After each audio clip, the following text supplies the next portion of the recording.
आपण पाहत आहात सत्याची बाजू मांडणारं हक्काचं न्यूज चॅनल M24 तास।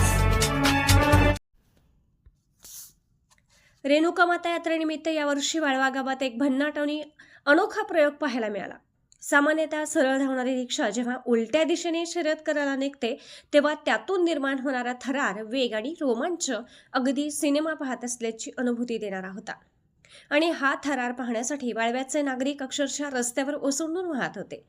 श्री रेणुका माता यात्रा कमिटी आणि संयुक्त अहिर गल्ली प्रतिष्ठान यांच्या संयुक्त विद्यमाने झालेल्या या रिव्हर्स रिक्षा स्पर्धेला नागरिकांनी अभूतपूर्व प्रतिसाद दिला। मंदिर परिसर ते हुतात्मा चौक आणि पुन्हा मंदिर असा हा स्पर्धेचा मार्ग होता। या दरम्यान रस्त्यांच्या दुतर्फा हजारोंच्या संख्येने नागरिकांनी जल्लोषात आणि घोषणाबाजी करत स्पर्धेचा आनंद लुटला। या स्पर्धेत वाळवा तालुक्यासह जिल्ह्यातील अनेक अनुभवी रिक्षा चालकांनी सहभाग घेतला होता।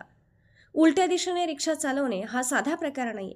त्यासाठी अत्यंत अचूक नियंत्रण, जलद निर्णय क्षमता आणि धैर्याची आवश्यकता आहे।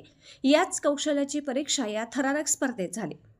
रिक्षा चालकांनी मागील आरशातील दृश्य डोळ्यात बसवत आणि संतुलन राखत कमीत कमी वेळेत दिलेले अंतर पूर्ण केले। काही रिक्षा डगमगत, काही आक्रमक वेगाने तर काही अगदी चित्रपटातील स्टंटप्रमाणे धावताना पाहायला मिळाल्या। प्रेक्षकांनी प्रत्येक रोमांचकारी क्षणी टाळ्यांचा कडकडाट आणि जल्लोष करून स्पर्धकांचे उत्साहवर्धन केले। अत्यंत चुरशीच्या स्पर्धेनंतर विजयी झालेल्या रिक्षा चालकांचा यात्रा कमिटीतर्फे रोख रक्कम आणि सन्मानचिन्ह देऊन गौरव करण्यात आला। विजेत्यांनी नागरिकांना हात हलवत उत्साहाने प्रतिसाद दिला। या अनोख्या आणि मनोरंजक शर्यतीमुळे यंदाची रेणुका माता यात्रा केवळ धार्मिक उत्सवापुरती मर्यादित न राहता एक वेगळेपण जपणारा सांस्कृतिक अनुभव ठरली। लोकांच्या सहभागामुळे आणि उत्स्फूर्त जल्लोषामुळे रिव्हर्स रिक्षा शर्यत हा यात्रेचा ठळक आकर्षण बिंदू बनला।